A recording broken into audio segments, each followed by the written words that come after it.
One thing that we think is really important about a trip like Karnes is stressing the importance of pro bono legal work, right? So oftentimes the idea of giving back gets lost in the busy day of a lawyer.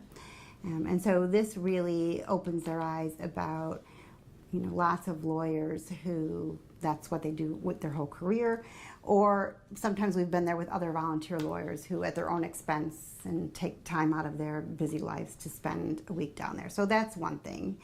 And it highlights two pieces. One, some of the massive injustices that we see in immigration law today, and the important role that lawyers can play in resolving those injustices. So one of the checks on the U.S. government lately has definitely been lawyers and the courts, and so that you can make a real difference when you see such massive injustice in your country, that you as a lawyer are a really important piece of the solution to that.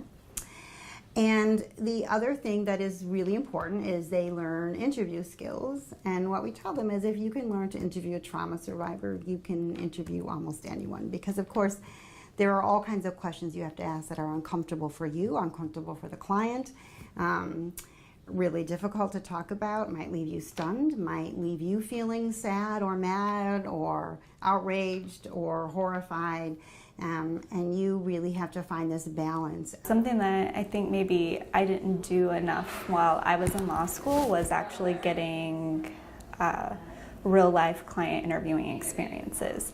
And so to be in Karnes, it's kind of like legal triage, and you are just bombarded by client problems or individual legal problems the entire time that you're there. So you really have to kind of step up to the plate and just push through and being a legal advocate and doing really fast legal analysis, which isn't always appropriate for all type of legal practice, but in that environment it is. I learned a lot of things. Realistically, I learned how to interview clients and how to work through a translator. But big picture, I learned how difficult it is to seek asylum in the United States, and in general, to immigrate to the United States. It's nearly impossible,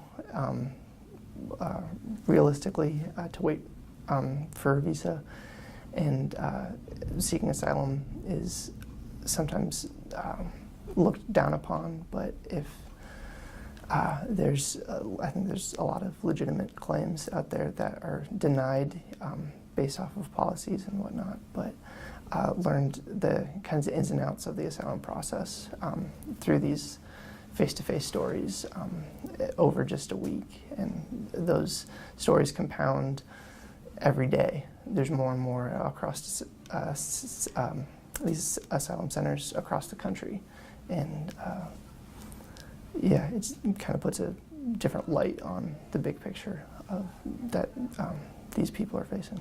Immigration law is chaotic. Especially now with the current administration, there have been a lot of policy changes that have not been for the better.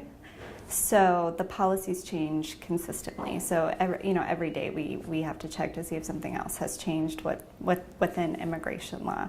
And because it's changing so quickly, and the court systems can't keep up with it, it's incredibly chaotic, and everyone's just trying to keep up with it.